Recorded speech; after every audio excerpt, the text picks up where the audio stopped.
setiap agama Islamnya Kak Dito tambah bagus, maka norma kehidupannya akan tinggi, akan baik juga. Di sini Rasulullah Shallallahu Alaihi Wasallam menjelaskan bahwa Rasulullah Shallallahu Alaihi Wasallam bersabda, abghadun nas abghadur rijal ilallahi ta'ala al-aladul khasim. Rasulullah Shallallahu Alaihi Wasallam bersabda, paling dibencinya seorang laki-laki di sisi Allah Subhanahu wa taala yaitu adalah orang yang keras, al-khasim, yang banyak musuhnya. Di sini kita mengetahui bahwa dalam agama Islam bukan cuman agama ibadah, sholat atau puasa, tapi berinteraksi dan bersosial yang baik itu adalah salah satu dari tujuan agama di agama Islam Kak Dito, yang dibawa oleh Nabi Muhammad Shallallahu Alaihi Wasallam. Dan setiap agamanya seseorang Kak Dito tambah kuat, kemantapannya terhadap agama Islam, keyakinannya terhadap agama Islam, maka orang tersebut tambah baik dalam berinteraksi, baik dalam keluarga atau bersosial dengan tetangga. Kenapa? Karena kalau orang ini tidak beriman kepada Allah Subhanahu wa taala, dia contohnya sekarang menjadi karyawan, dia hanya takut terhadap CCTV, dia takut terhadap kamera. Ketika CCTV atau kamera itu mati, maka dia akan bertingkah semaunya. Beda halnya ketika seseorang mempunyai keyakinan yang kuat terhadap Allah Subhanahu wa taala, maka dimanapun ia berada, dalam keadaan apapun, dia selalu akan berbuat baik. Karena yang ditakuti yaitu adalah Allah Subhanahu wa taala. Makanya setiap orang beragama Islamnya tambah kuat, setiap agama Islamnya Kak Dito tambah bagus, maka norma kehidupannya akan tinggi, akan baik juga. Di sini Rasulullah Shallallahu Alaihi Wasallam menjelaskan bahwa abghadur rijal ilallah, paling dibencinya seseorang menurut Allah Subhanahu wa taala, Allah paling benci kepada seseorang yang al-alat, yang keras kepala, omongannya kasar, al-khasim, yang banyak musuhnya, yang tidak disenangi oleh tetangganya. Itu sabda dari Nabi Muhammad Shallallahu Alaihi Wasallam. Kebalikannya berarti bahwa orang yang paling dicintai oleh Allah Subhanahu wa taala yaitu adalah orang yang lemah lembut.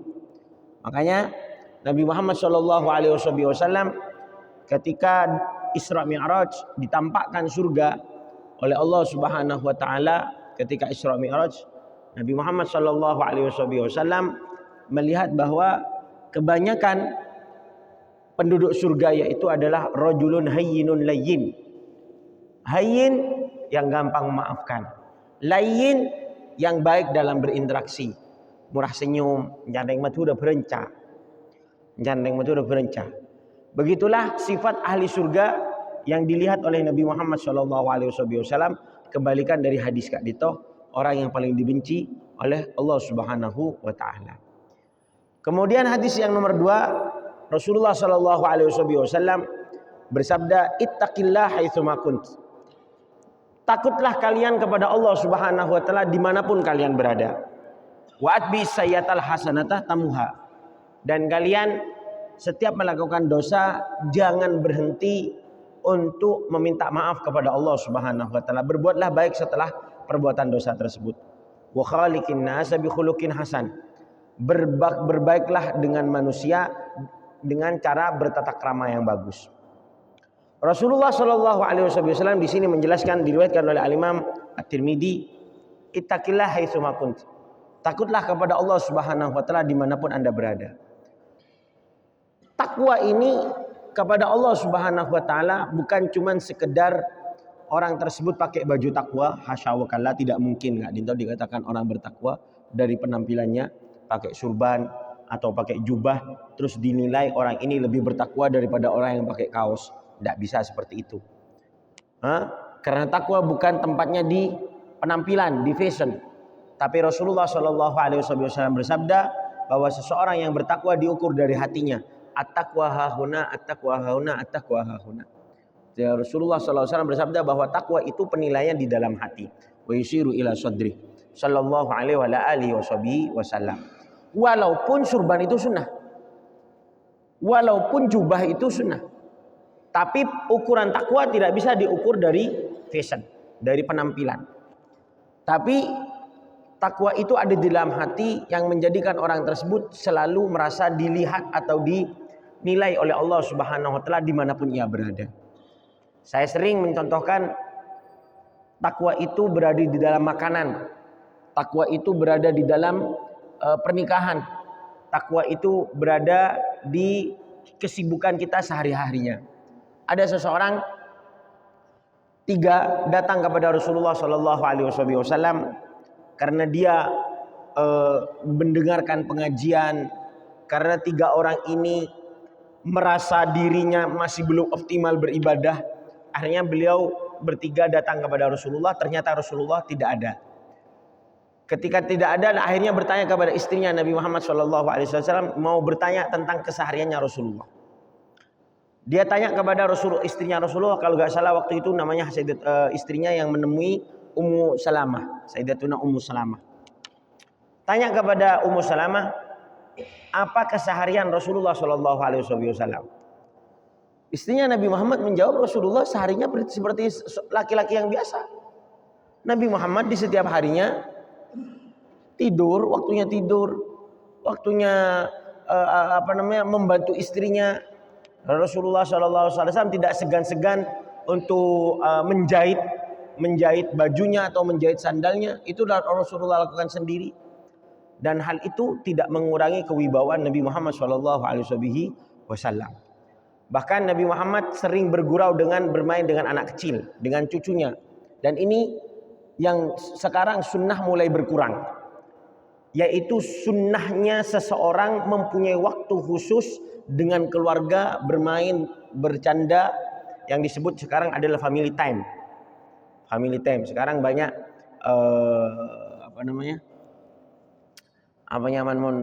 printing tentang masalah keluarga. Itu banyak sekarang mengusahakan supaya seseorang itu mempunyai waktu untuk keluarga yang dikatakan family time. Padahal jauh dari sebelumnya, andaikan kita tahu Rasulullah sallallahu alaihi wasallam idza dakhala ila baitihi atau idza awa ila baitihi jazza salasat azza. Nabi Muhammad ketika masuk ke dalam rumahnya, beliau itu mempunyai 3 kesibukan. Satu yaitu adalah kesibukan bersama keluarga yang disebut family time. Nabi Muhammad bercanda, Nabi Muhammad lomba-lombaan, Nabi Muhammad sallallahu alaihi wasallam mengajar, Nabi Muhammad bercanda, berkata, dan sering mendengarkan aduan dari istrinya. Dan Rasulullah mendengarkan.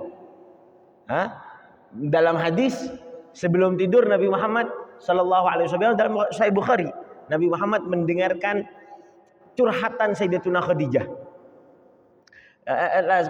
Sayyidatuna Aisyah alaiha ridwanullahi taala. Dan hal ini sunnah Rasulullah Shallallahu Alaihi Wasallam. Seorang suami mempunyai waktu mendengarkan keluh kesah seorang istri, mendengarkan aduan dari seorang istri, di mana ini tidak banyak yang mengetahui atau tahu tapi tidak kuat untuk mengamalkannya. Karena kita nikah munafun taben bini apa tadu menit tak kuat lagi dia lagi. Itu bentar ya. Kesering-kesering apa sih kata Muhammad? Cek bunyana bentar. Padahal mendengarkan istri, sebagaimana dalam Sahih Bukhari, dalam hadis Sahih Bukhari kak dito, Sayyidatuna Aisyah bercerita panjang. Nabi Muhammad Shallallahu Alaihi Wasallam mendengarkan seksama curhatan dari istrinya Sayyidatuna Aisyah alaiha ridwanullah taala. Nomor 2 yaitu adalah nomor 2 iki gak dito tentang masalah ketika Rasulullah masuk ke dalam rumahnya dibagi menjadi 3, 1 keluarga, 1 Allah. Nomor 2 Allah Subhanahu wa taala, juz'un lillahi taala. Beliau beribadah, berduaan dengan Allah Subhanahu wa taala, tidak bisa diganggu oleh istrinya, tidak bisa diganggu oleh orang-orang yang lain. Ya, meroja Al-Quran, berzikir, bermunajat, dan meminta ampunan untuk umatnya. Jadi ada waktu ketika di dalam rumah Rasulullah bersama dengan Tuhannya, bersama dengan Allah Subhanahu wa taala. Sebagaimana diriwayatkan oleh Al-Imam Ibn Katsir dalam tafsirnya, inna fi khalqis samawati wal ardi la ayatil ulil inna fi khalqis samawati wal ardi wa ikhtilafil laili wan nahari la ayatil ulil albab alladzina yadhkurunallaha qiyaman wa qu'udan wa 'ala junubihim. Dalam beberapa tafsir, di tafsir Ibnu Katsir tidak terlalu banyak, di beberapa tafsir itu lebih jelas ceritanya. Kan Rasulullah Shallallahu alaihi wasallam pada suatu saat Nabi Muhammad ketika tidur bersama Sayyidatuna Aisyah, pada waktu itu memang waktunya bersama Sayyidatuna Aisyah, tapi Nabi Muhammad Shallallahu alaihi wasallam lagi rindu-rindunya kepada Allah Subhanahu wa taala. Akhirnya beliau izin kepada Aisyah, "Ya Aisyah, saya boleh minta izin apa enggak?" Malam-malam. Malam demar lah curiga Sayyidatuna Aisyah. Mak keluar malam demar. Izin apa? Lah saya mau izin sholat. Saya mau izin sholat. Waktunya saya tidur bersama kamu, tapi saya sekarang lagi rindu kepada Allah Subhanahu wa taala. Saya izinkan saya untuk sholat. Izinkan saya untuk sholat. Akhirnya Nabi Muhammad Shallallahu alaihi wasallam mengambil wudu, terus kemudian sholat. Ketika sujud, beliau tidak bangun dari sujudnya sampai sholat subuh. Sampai sholat subuh, akhirnya sebagaimana kebiasaannya Sayyidina Bilal bin Abi Rabah, ketika adzan beliau mengetuk pintunya Rasulullah Shallallahu alaihi wasallam. Mengetuk pintunya Nabi Muhammad Shallallahu alaihi wasallam. Jelas kan ini? Mengetuk pintunya Nabi Muhammad, terus kemudian Rasulullah bangun, dan karena rumahnya Rasulullah nggak ada tehel kayak nih kak, apa deh kayaknya mana tehel apa ini? Nggak ada keramik, jadi tanah celot pada bi Roma lambak Madura. Jadi ketika Rasulullah sujud, dan Rasulullah sering sujud kak itu di atas tanah, bahkan masjidnya Rasulullah dari tanah, nggak ada keramiknya. Jadi Rasulullah kalau sujud setelah sholat pasti dahinya kak itu ada bekas tanahnya. Nah, kadang pakai sajadah Rasulullah, pakai pakai rida kayak gini, sholat ngampar. Sebagaimana dalam hadis, karena Rasulullah Sallallahu alaihi wasallam bisa tonyab sutahu lis sholah. Rasulullah Sallallahu alaihi wasallam mempunyai selendang untuk ditempati untuk sholat. Tapi kadang Rasulullah sholat langsung ke tanah. Jadi bangun ada bekas atau sisa-sisa debu yang ada dari tanah tersebut. Ketika bangun, Sayyidina Bilal bin Abi Rabah melihat bahwa tanah tempatnya Rasulullah sujud kak itu nak basah. Ternyata Rasulullah semalam nangis di waktu sujud. Nabi Muhammad sujud semalaman nangis.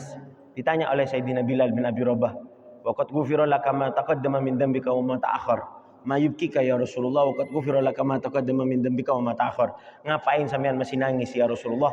Bukankah sampean dosanya sudah diampuni, sudah dijamin masuk surga, sudah pasti tidak masuk neraka? Kita ini yang masih belum masuk ada jaminan masuk surga, lebih pantas untuk menangis ya Rasulullah. Terus kata Rasulullah sallallahu alaihi wasallam, "Saya nangis untuk umat saya. Saya kasihan. Wailun liman qara'a hadhil ayah wa lam yata'ammalha atau wa lam yatadabbarha."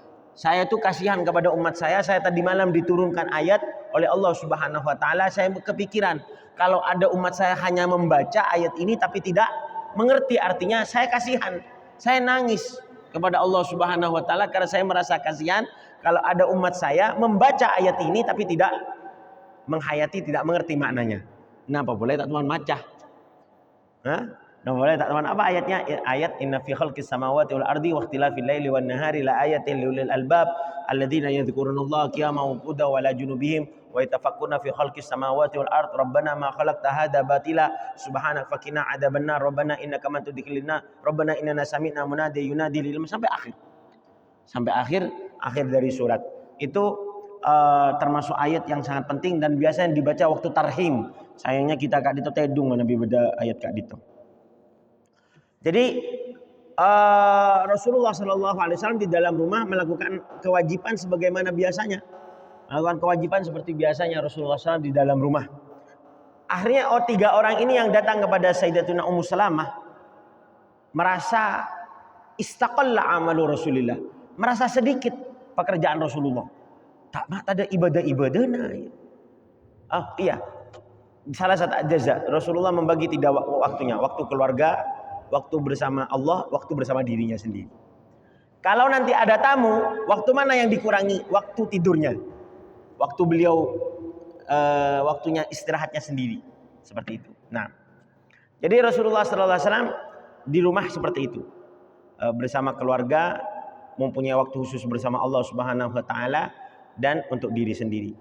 Sama seperti Sayyidina Imam Asy-Syafi'i alaihi rahmatullahi taala. Imam Syafi'i ini kalau malam waktunya dibagi menjadi tiga. Tiga untuk kitab, tiga untuk sholat, tiga untuk tidur. Tiga, sepertiga, jadi waktunya malam tiga. Satu untuk tidur, satu untuk sholat, satu untuk belajar. Waktunya dibagi menjadi tiga. Al-Imam Syafi'i ketika malam hari. Hakada sifat-sifatnya para ulama mempunyai mempunyai rasa pentingnya menjaga waktu. Salah satu orang ulama mengatakan mengarang kitab, Syekh Abdul Fattah Abu Ghuddah, kitabnya bagus dan penting dibaca, pentingnya menjaga waktu yang diberikan oleh Allah Subhanahu wa taala, yaitu adalah qimatuz zaman indal ulama. Begitu pentingnya dan begitu mahalnya suatu zaman, suatu kesempatan menurut para ulama. Nah, wa hakada radhiyallahu taala anhu wa nafa'ana bi ulumihim. Kemudian ketika tiga orang ini datang kepada istrinya Rasulullah Shallallahu Alaihi Wasallam bertanya tentang keadaannya Rasulullah. Kalau Rasul ini waktunya tidur, waktunya nyuci sendiri. Terus waktunya makan ya makan. Kadang Rasulullah ya memasak. Ya Rasulullah menjadi seseorang yang begitu melayani kepada istrinya, radhiyallahu taala anhun. Kemudian orang tiga ini merasa macam sekolah ini ibadah Rasulullah. Ya pantas, cok lai jamin masuk surga. Ya ibadah nang tenang, ya benar. Saya kata lo kak itu, ibadah nang tenang lah. Waktu tedung. Kita kan kita jamin masuk surga. Akhirnya apa yang dia kerjakan? Yang satunya berkata, wallah la usalliyanna wa la arqud. Saya kalau malam tidak mau tidur, saya mau sholat. Karena saya masih belum dijamin masuk surga. Iya Rasulullah malam tidur. Kalau saya, karena saya masih belum dijamin masuk surga. Yang satunya bilang, wa amana asumu wala uftir. Kalau saya enggak dah, kalau malam masih mau tidur. Tapi kalau siang hari saya mau puasa. Enggak mau makan selama-lamanya, saya mau puasa kalau siang. Satunya, yo tak kuat engkau kayak mun gi surga tak ngakan, cukup gak dilaku mun siang, mun malam perlu tedung. Apa? Saya demi untuk mencari ridhonya Allah, wallahi la atazawwaju nisa. Istri saya mau saya ceraikan semua. Saya tidak mau kumpul dengan istri. Saya mau sibuk berzikir kepada Allah Subhanahu wa taala. Akhirnya ketika Rasulullah SAW, tiga orang ini pulang. Ketika Rasulullah datang, istrinya Rasulullah SAW bercerita kepada Rasulullah tentang tiga orang ini. Dengan Nabi Muhammad dipanggil tiga orang setelah mendengarkan cerita dari Sayyidatuna Ummu Salamah, beliau panggil tiga orang ini. Setelah dipanggil, ditegur oleh Rasulullah SAW. Apakah kalian yang berkata tentang tiga ini? Satu yang tidak mau nikah, yang satunya tidak mau makan, yang satunya tidak mau tidur. Naam ya Rasulullah, wala uridu bihim khaira, wala uridu bihi illa khaira. Dan saya mengharapkan kebaikan, mengharapkan pahala dari Allah melakukan ini ya Rasulullah. Rasulullah bersabda, ama ini atqakum wa akhsyakum lillah. Bukankah saya adalah orang yang paling takut kepada Allah? Bukankah saya adalah orang yang paling bertakwa kepada Allah Subhanahu wa taala? Takwa itu bukan seperti itu. Ama ini atazawwaj. Saya ini nikah, punya istri. Wa ana asumu wa uftir. Waktunya puasa. Waktunya makan. Wa ana usolli wa arqud. Saya waktunya tidur, waktunya sholat.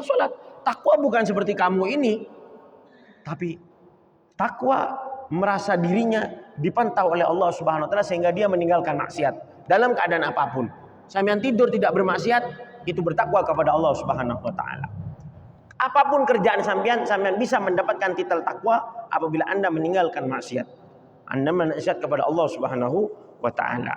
Makanya takwa, Rasulullah bersabda, haitsu ma kuntah. Bertakwalah kalian dimanapun Anda berada. Bukan cuma di masjid, bukan cuma di pengajian, bukan cuma di bersama kiai, bersama ulama, tapi dimanapun Anda bertakwa kepada Allah Subhanahu wa taala. Wa adbi sayyatal hasanat tamuha. Jangan putus asa setiap melakukan maksiat, jangan malas untuk berbuat kebaikan setelahnya. Apapun.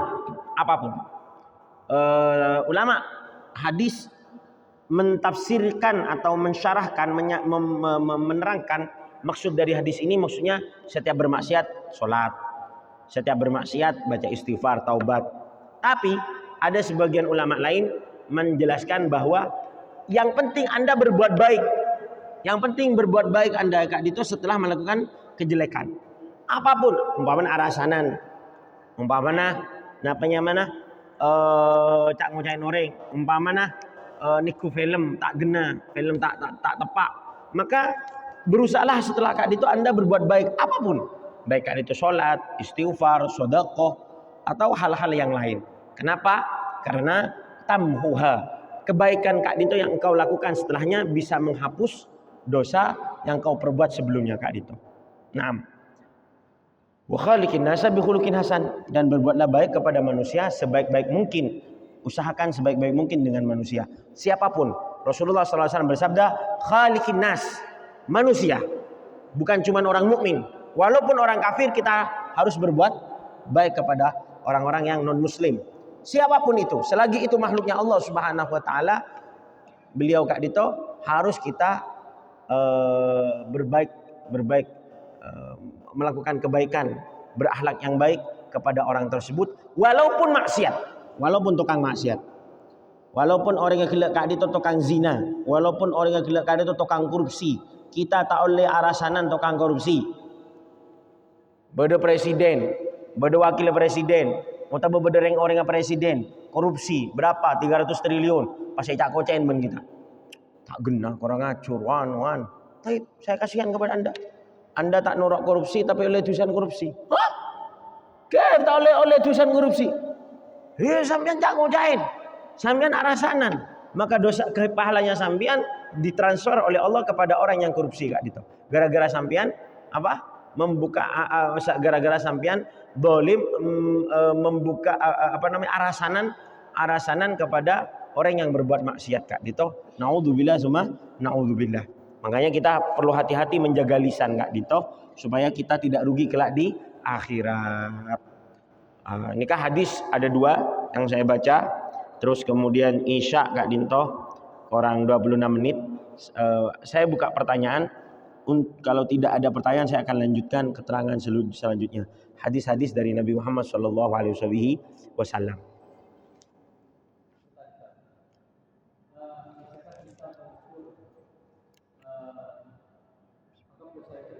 Hah? Dosa yang kita terhadap orang lain. Misalkan kita sudah terpaksa, tapi alasan itu kan dosa kita terjadi. Apakah cuma dosa kita, atau semua dosa? Itu kan. Terus karena mengingat hadis tersebut, manusia itu rugi, besok itu rugi.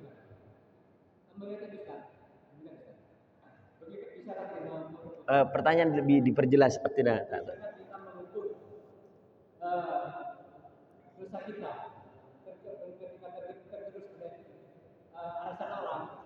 dosa tergerus, artinya dosa kita sudah ada. Ketika rasain orang.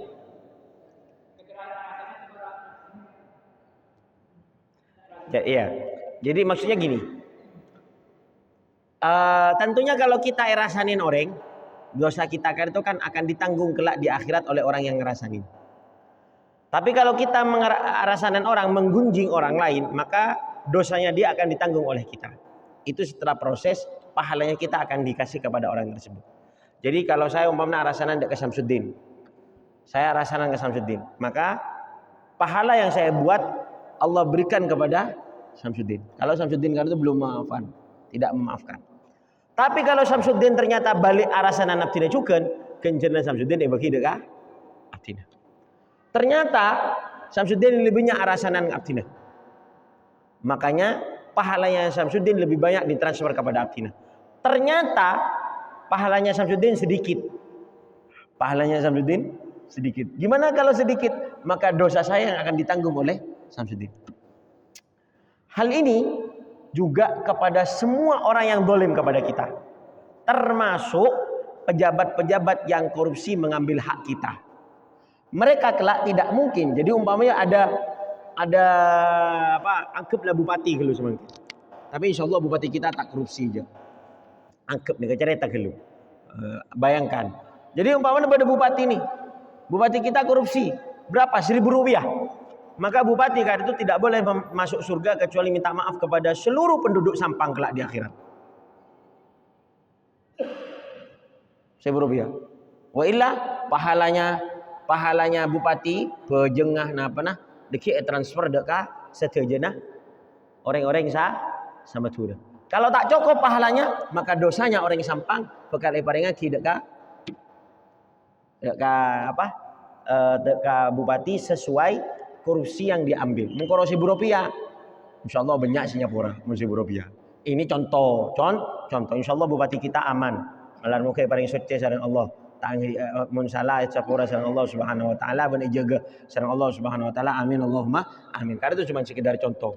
Makanya jadi apakah bisa diukur? Lah ini kecaran kor ngukur yang tahu Allah Subhanahu wa taala. Ukurannya karena kebaikan yang kita buat Kak itu satu itu kita tidak tahu ukuran kebaikan pahala yang kita dapat. Contohnya sholat berjamaah itu kita mendapatkan pahala 27 kan itu ukurannya nggak tahu. Saya berjamaah tapi kemungkinan 27 yang saya dapat tidak sama seperti 27 yang kalian cek mungkin berkat dari mulut beda berkata tak belum tentu pada gini Kak. Berkata saya pojok dan berkata saya budi belum tentu pada. Wampo teka sate tapi situng satin aja situng satin. Karena kita diukur dari khusuknya sudah lain. Diukur dari siwaknya sudah lain. Diukur dari soft awalnya sudah lain. Tidak sama soft awal dengan soft yang nomor 2. Jadi yang bisa mengukur pahala Kak Dito hanya Allah Subhanahu wa taala. Tapi sejelas ada sebagian orang, ini kan yang hadis, ada sebagian orang pahalanya menghapus dosa. Seperti hadis Kak Dito. Rasulullah Shallallahu alaihi wasallam bersabda, "Wa'at bi sayyatal hasanatamuha." Tapi ingat, di hadis yang lain Rasulullah bersabda, ada sebagian dosa yang menghapus pahala. Ketika ada orang berbuat maksiat, maka pahalanya dihapus oleh Allah Subhanahu wa taala. Tak yangkep. Contohnya seperti apa? Contohnya seperti hadisnya seorang perempuan yang membolimi kucing. Nah, aku andi koceng, ngubu koceng, sabe neng apa? Kandeng. Masuk kandeng kucing nih. Kucing ini keroman apa ya? Kocak apa? Korong ya? Hah? Korong, kurungnya kucing, tapi tak beri pakan. Tak beri pakan, tak lepas. Ini ke orang yang depan Rasulullah padahal sawama qawama, ahli sholat dan ahli puasa. Tapi Rasulullah bersabda, hiya finnar. Perempuan ini ada di dalam neraka. Karena dosanya menghapus pahala-pahala yang lain. Itu dolim kepada kucing, apalagi dolim kepada yang lain. Jadi jawaban saya, apakah bisa diukur? Tidak bisa oleh kita. Kita nggak bisa mengukur. Nah, tapi sebisa mungkin kita Kak Dito melakukan kebaikan. Setiap melakukan kesalahan, karena pasti manusia berbuat salah. Tapi Kak Dito setelahnya kita jangan sampai malas untuk melakukan kebaikan. Nah, kan sebagian istri dari seorang ulama, ada salah satu kiai di Jawa, Tin Oning, mempunyai istri, ini gak suka qul huwallahu ahad. Suka qul huwallahu ahad. Mun pas bentar sanika temu bodora asa arasanan. Kan mun arasanan ini kita sadar. Sadar ada ki astagfirullahaladzim. Arasanan. Baca kulhu. Qulullahu samad lam yalid walam qulullahu samad lam yalid walam qulullahu samad. Ana apa Pak? Pak anu nyi, mak maca kulhu Allah. Mak le kenjerna nikah saya bagi dak ke orang yang saya rasanin kenjeran kulhu. Kenjeran saya lain tan malar muka tak bagi. Aiman ke samun kenjeran saya lakonin bari ketika. Tina kulhu bae le bagi ke malaikat sareng tina. Sarogi bagi dak. Sarogi bagi dak ke saya rasanin ketika. Tapi nikah kerja, nikah kerja. Ala kulli hal usahakan setiap berbuat baik kita Kak Dito, setiap berbuat kesalahan kita setelahnya melakukan kebaikan, baik baca kulhu, baca la ilaha illallah, baca sholawat dan baca hal-hal yang lain karena Kak Dito bisa menopang atau bisa nembel kekurangan-kekurangan yang kita lakukan Kak Dito. Seperti itu. Oke. Ada lagi pertanyaan? Ampun. Saya teruskan. Oh, Eki. Waalaikumsalam warahmatullahi wabarakatuh.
Nah.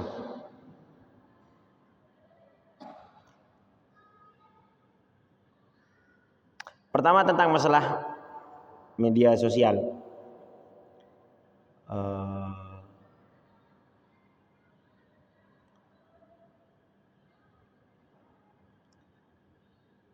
Nanti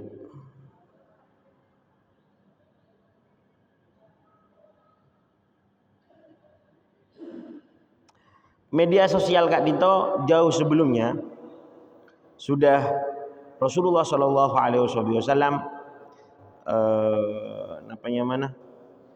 memprediksi bahwa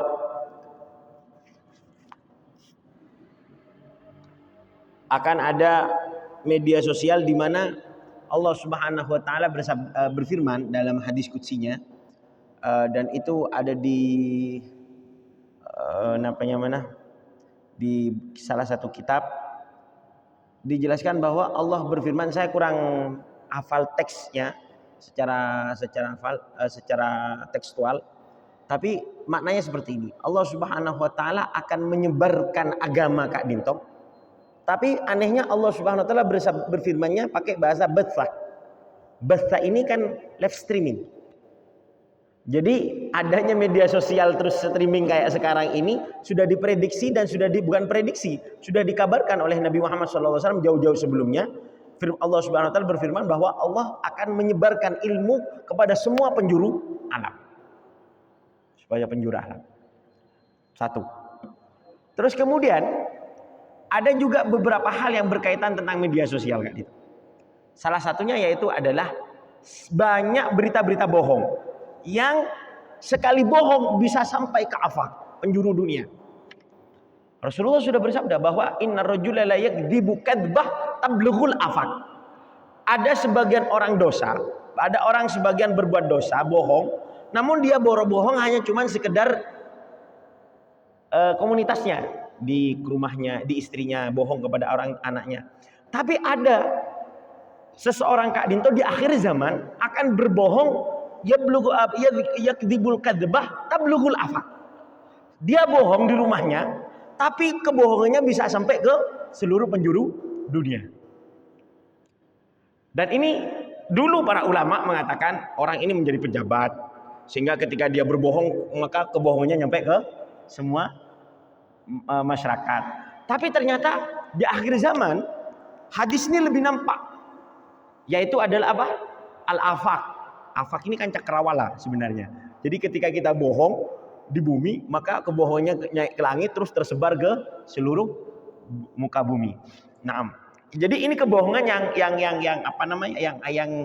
yang kebanyakan terjadi di akhir zaman. Dan Rasulullah SAW bersabda, "Inna baina yaday dajjal kadzabin." Sebelumnya Dajjal ini datang, ada orang-orang yang tukang framing, buzzer.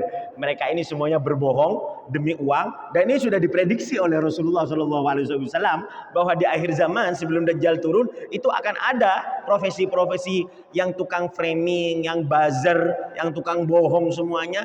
Inna baina yaday dajjal kadzabin. Banyak orang-orang yang suka berbohong, baik itu berbentuk buzzer atau berbentuk framing dan hal yang lain. Dan Rasulullah bahasanya kadzabin, tukang bohong. Ini termasuk salah satu mukjizatnya Nabi Muhammad SAW. Nah, dan banyak hal-hal yang lain yang mungkin kita bisa lebih jelas lagi tentang prediksi-prediksi Nabi Muhammad yang sudah terjadi atau menurut saya sudah terjadi, walaupun belum tentu menurut Nabi Muhammad itu sudah terjadi. Mungkin suatu saat lagi akan lebih parah lagi. Seperti itu. Nah, pertanyaannya jenengan, bagaimana tentang video-video yang dibuat buzzer atau yang framing seseorang padahal dia orang baik, terus kemudian dijelekkan, dirusakkan namanya, dihancurkan namanya. Iya. Rasulullah SAW bersabda bahwa kita Kak Dito mendengarkan berita-berita Kak Dito, jangan langsung percaya kecuali kita melihat dengan mata sendiri. Bukan Rasulullah sih, dalam ayat Al-Quran Kak Dito, idza ja'akum fasiqun binaba'in fatabayyan. Jadi tabayyun itu dengan melihat mata, bukan dengan mendengarkan. Sayangnya kita Kak Dito sekarang sering memvonis atau sering menghakimi seseorang dengan telinga. Padahal penyaksian Kak Dito dengan mata, bukan dengan telinga. Video-video Kak Dito semuanya telinga sebenarnya yang lebih aktif, bukan mata. Mereka berita cuma divisualkan saja. Sama halnya dengan dulu radio, ya sama aja dengan video sekarang Kak Dito. Nah, jadi video Kak Dito ya cuma visual saja, tapi kita tidak melihat aslinya. Kalau kita melihat aslinya, baru kita bisa bercerita kepada orang lain, itu pun kalau ada manfaat. Dari sini kita ketahui kalau ada berita, jangan langsung percaya. Setiap berita apapun jangan langsung percaya.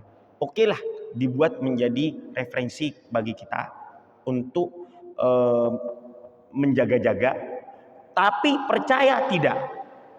Apalagi sampai menceritakan kepada orang lain. Terutama tentang seseorang ya, tentang seorang, contohnya koruptor, pejabat, hal yang lain. Allahumma berita-berita yang ada manfaatnya, contohnya manfaat apel, manfaat air, manfaat olahraga, itu nggak apa-apa. Itu bagus untuk kita terima, dan ini tidak ada kaitannya dengan menjelekkan seseorang. Dan itu saya kira masuk kepada sabda Nabi Muhammad SAW, al-hikmatu dhalatul mu'min, aina wajadaha akhadaha. Seorang mukmin Kak Dito harus berusaha untuk mencari ilmu yang bermanfaat, dimanapun dia menerima harus diambil, walaupun di internet, walaupun dimanapun dia harus mengambil. Seperti itu. Berita-berita tentang masalah kemanfaatan manfaatnya olahraga, manfaatnya air, dan itu bisa kita ambil.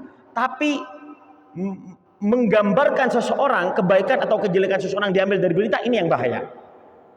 Ini yang salah.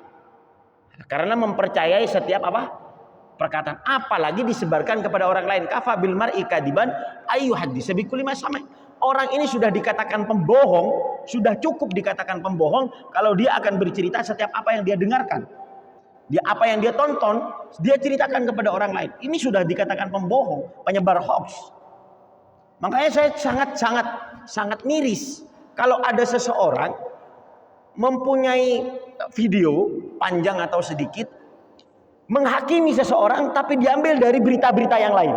Jadi seakan-akan dia itu mengumpulkan berita Kompas, Detik.com, CNN dikumpulkan, akhirnya dia menghakimi seseorang. Padahal dia tidak tahu sendiri, tidak melihat sendiri. Nah, ini yang bahaya. Walaupun dia melihat sendiri, apakah ada manfaatnya untuk bercerita kepada orang lain? Itu yang perlu kita perhatikan dalam bermedia sosial. Dalam bermedia sosial.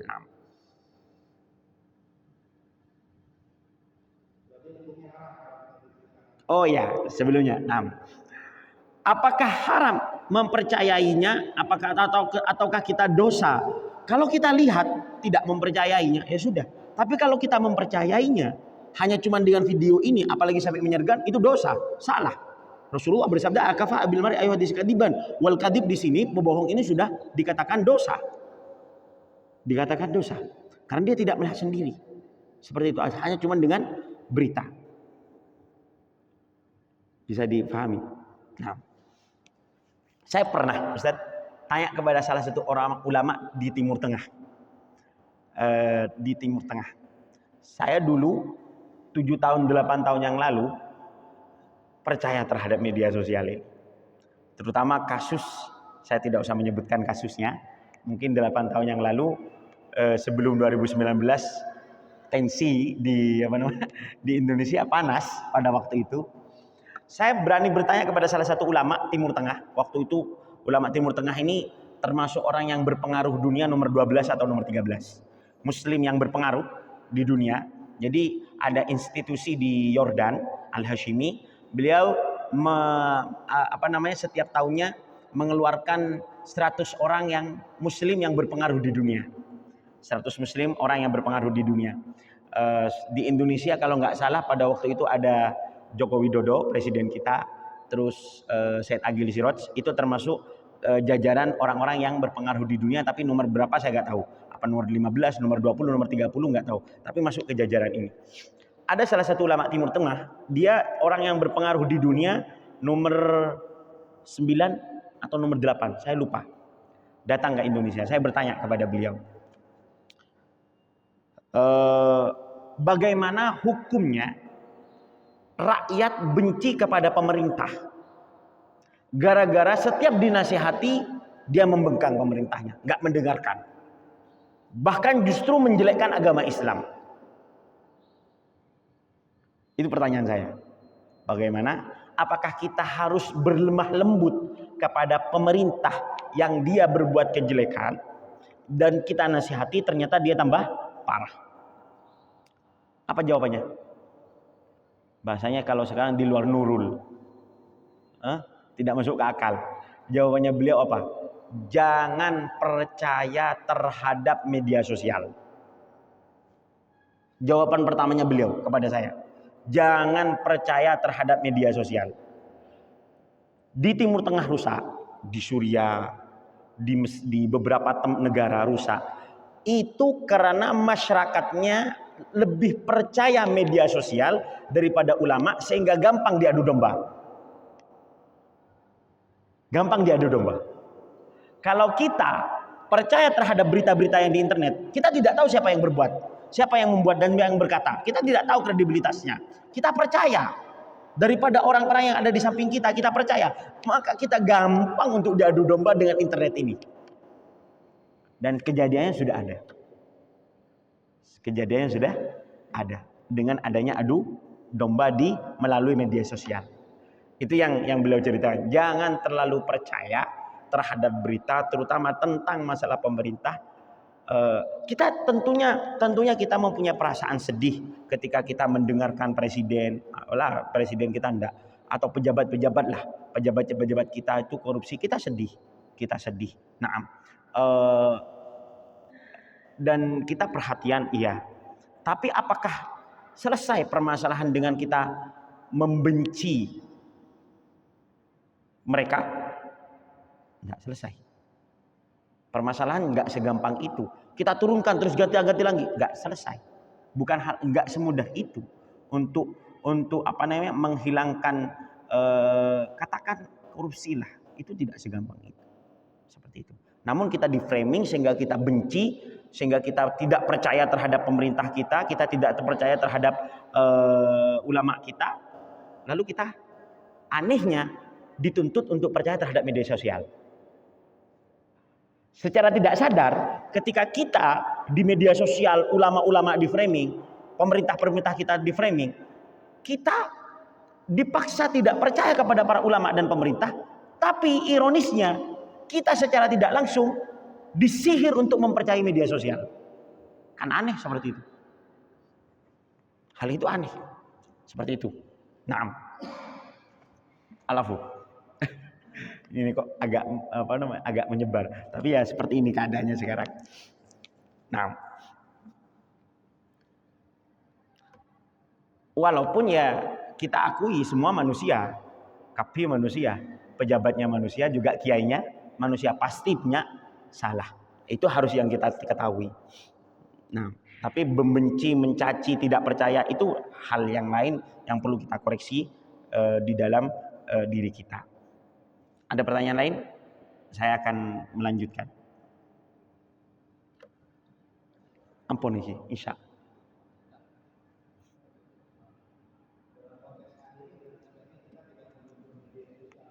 Perlu. Media sosial perlu, tapi ambil manfaatnya.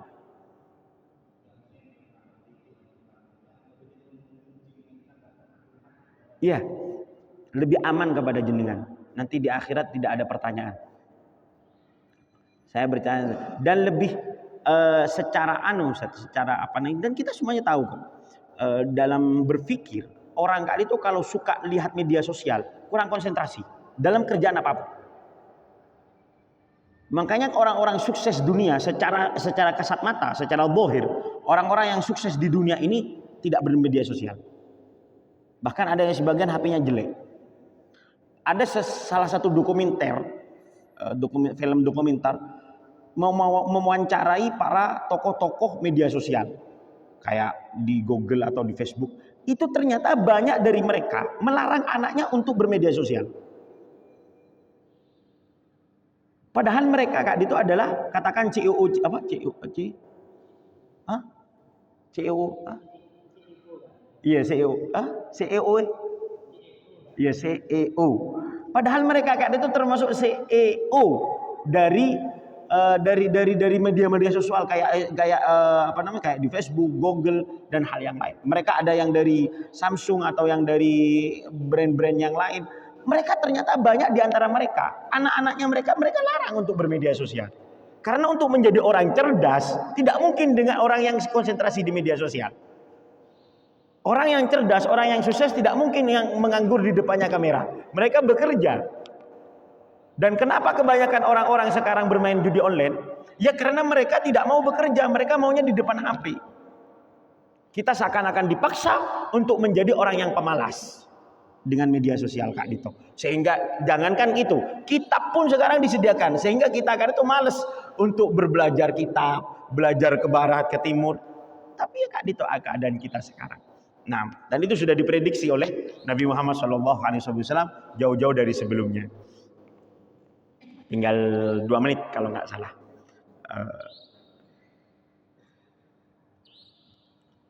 Ampun, 40 menit. Ampun, 40 detik. Tinggal 40 detik. Ada adzan Isya. Apa masih lama? Mana? Ya, Agro. Rasulullah sallallahu alaihi wasallam bersabda, qala Rasulullah sallallahu alaihi wasallam, ahabbul biladi ila Allahi masajiduha wa abghadul biladi ila Allahi aswaquha. Paling dicintai tempat oleh Allah Subhanahu wa taala masjid. Alhamdulillah kita sekarang itikaf di masjid. Wa abghadul biladi ila Allahi aswaquha, dan paling dibenci oleh Allah Subhanahu wa taala pasar. Kalau kita tanya, apa kesalahannya pasar kok bisa dibenci oleh Allah Subhanahu wa taala? Apa yang dilakukan masjid, kenapa kok masjid dicintai oleh Allah? Di sini kita mengetahui bahwa al-makan ala qadril makin. Tempat itu tergantung yang menempati.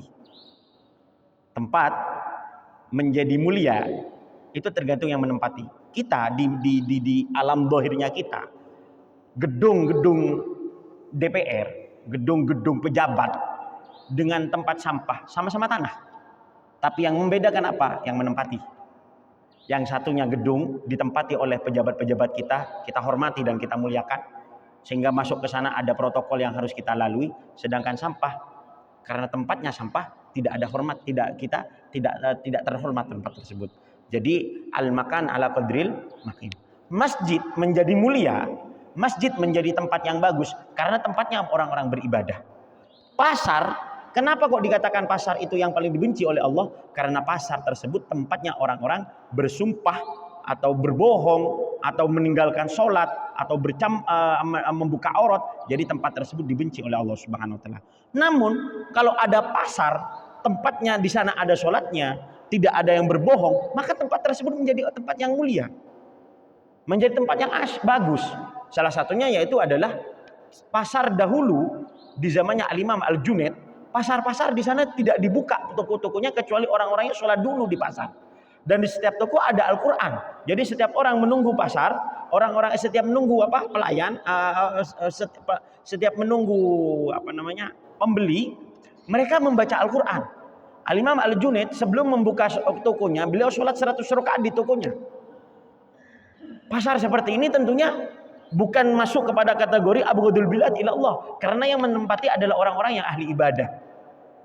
Tapi di sini secara umum bahwa karena pasar ini tempatnya orang-orang berbohong, tempatnya orang-orang yang yang banyak yang tidak sholat, makanya dibenci oleh Allah Subhanahu wa taala. Namun kalau sudah pasar ini menjadi tempat yang untuk tidak berbohong, waktunya sholat, membaca Al-Quran, dan saya kira di Sampang alhamdulillah banyak di antara mereka kan itu kalau waktunya sholat duhur.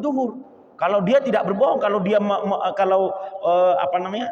ngolah kesenikan kita jual sebedena, tak usah berlebih-lebihan. Itu saya kira bukan yang dibenci oleh Allah Subhanahu wa taala, karena al-makan ala qadril makin, tempat itu tergantung yang menempati. Sedemikian yang saya bisa sampaikan. Ini waktunya sudah isya. Semoga apa yang disampaikan manfaat barokah. Kalau salah saya semoga diampuni oleh Allah Subhanahu wa taala. Kalau ada kebaikan semoga diterima oleh Allah Subhanahu wa taala. Amin ya rabbal alamin. Fi khairil wa tunafiyah. Al-Fatihah.